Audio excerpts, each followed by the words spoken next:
Hi, everyone, and welcome to another edition of UTSC Life Skills. I'm Dr. Amanda Elizik, an associate professor at the University of Toronto, and today I want to talk to you about your body. You may be thinking, what does my body have to do with success in university? Well, today we're going to really focus on how a healthy body relates to a healthy mind. So, how does your physical body, how you're physically feeling, lead to you being more academically and personally successful? So, if that's still unclear, think about the last time your body was very unhealthy. Maybe, like me today, you're battling a cold or an illness. How difficult was it to concentrate, to perform tasks, or to think clearly when you're feeling really sick? It was probably really, really difficult and uncomfortable. Well, this is why we want to ensure that your body is always as healthy as possible so that you have the energy and focus to accomplish your academic and professional goals. So, today, I'm going to provide you with some tips and tricks to improve arguably the three most important aspects of physical health for university students. Now, these are sleep, diet, and exercise. So let's start with exercise. Now, exercise we know improves your energy, it improves your immunity, and it even improves your mood. Actually, exercise can have a similar effect on depression as some psychotropic medications, just 20 minutes of exercise. But exercise is hard for lots of us, right? So you may think, well, I don't want to run. I'm not in good enough shape. I can't lift weights. I don't have a gym membership. I'm not athletic. I never played sports. What am I supposed to do to be healthy and to exercise if it's going to lower my stress, improve my immunity, and improve my mood?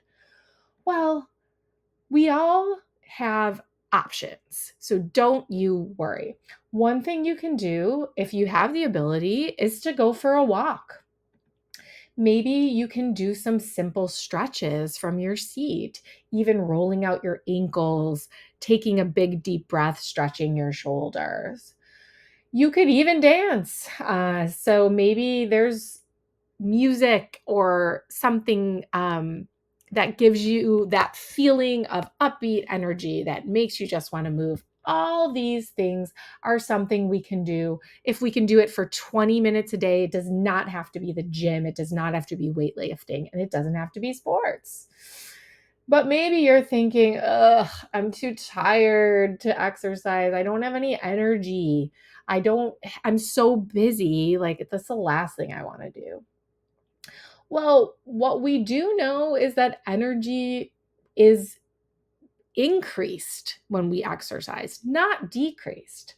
So if you can just do 20 minutes of movement, you're going to improve your energy to be better focused and more productive when you are doing your academic tasks.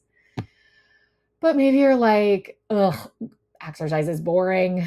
I don't want to go for a walk. I don't want to stretch. I cannot think of what to do.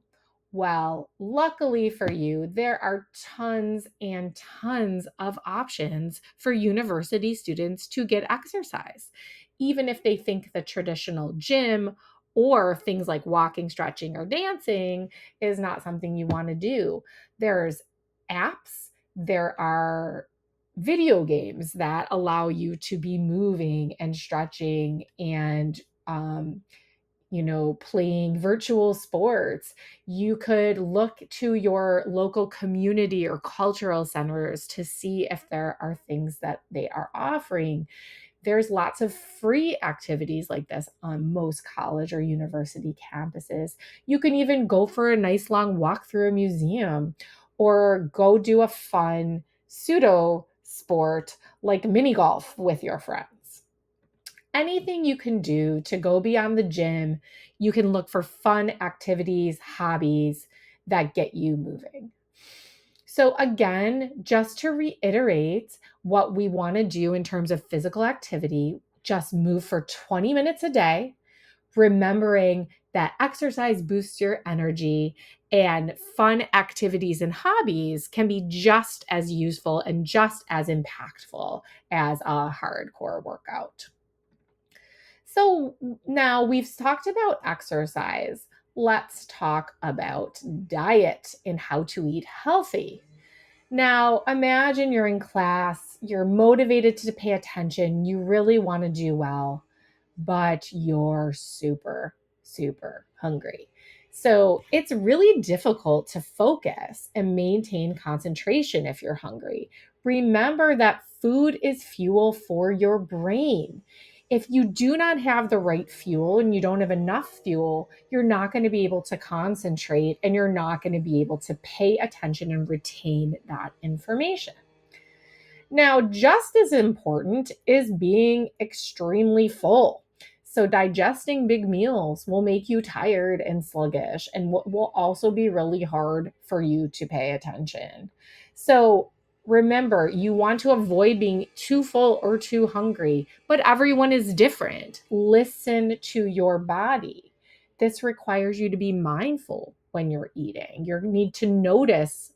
Shouldn't be mindlessly eating so that you can notice when you're too full, when you've eaten just enough. Now, let's talk about the types of food that we eat. So, highly processed foods, they things like chips or cookies or fast food or candy, these things spike your blood sugar and they release serotonin into your brain, which makes them really addictive and delicious and makes you want more. However, they leave you feeling hungry and sluggish. They also have added fats and calories that aren't great for your body either. So, what should you do? Well, our bodies do best when we eat as much real food as possible. So, on the left, we see the food that's been minimally processed, like fruits, vegetables, and meat. The middle has some processing, grains, dairy, and then the right side is the most highly processed food. So if you can avoid the things on the right as much as possible, eating minimally the stuff in the middle and mostly the stuff on the left, that's great. But let's be honest, you're never going to be perfect like that. I know I'm not. So you just do your best. You eat as much real food as possible. So overall, if we're thinking about how we should be focusing on our diet, we're listening to our bodies, we're avoiding being too full or too hungry, and we're eating as much real food as our body allows and tolerates. And that's important too, because while they'll listen to your body part, because some of us, like me personally, I don't eat meat. And that doesn't work well with my body. I know a lot of people can't eat dairy. It doesn't work well with their body, or gluten. So think about what you need and what's going to work best for you. So again, we've talked about food. Our last little bit is to talk about sleep. And there's this kind of idea that 8 hours of sleep is very, very perfect. But again, you need to listen to your body. Sometimes 7 hours is better for you, sometimes 9 hours is better for you. And you need to listen to what your body needs. If you're sick, maybe you need a bit more. If you've napped, maybe you need a little bit less. So aim for around sleeping 8 hours and then adjust as you decide how your body feels. What's also important for sleep is a sleep time ritual. So maybe this includes something like reading a book or meditating, putting on pajamas, washing your face, brushing your teeth, taking a bath, anything like that. The reason it's important is because a ritual is something you do every day and you do it at the same time. Now, this lets your body know, it signals to your body it's time for bed, which lets your brain and your body start to shut down, close up, cool down, and get ready for sleep. What is not good to do as part of your sleep ritual is anything with a screen. Screens, 30 minutes before bed or less, actually wake up your body, wake up your brain, heat it up so that it's ready to be awake. And I know some people say, well, I need the TV to go to sleep. My suggestion is you may use it to fall asleep, but it's impairing the quality of your sleep, and to see if you can change your ritual to avoid screen time. So again, we want to have a sleep ritual that avoids screen time 30 minutes before bed. Now, let's talk a little bit about bed. So, you have your bed, right? Hopefully, you all have one or a place that you like to sleep. Now, the bed is actually really important. You have to think of your bed like a sacred sleeping space. You want it to be associated with sleep only. So, you don't want to be eating in bed. You don't want to be on your phone in bed. You don't want to be doing your homework in bed. You want your bed to be a place where once you lay down, your body knows it's sleep time. So this is another thing you should think about is only getting in bed when you're sleepy. So if you're not sleepy, you're wide awake, it's probably not a great time to go lay down in bed. If you're kind of lying awake, you're kind of jazzed up, you really need to get out of bed and do something boring or do your sleep ritual so that your brain starts to understand that it's time for sleep.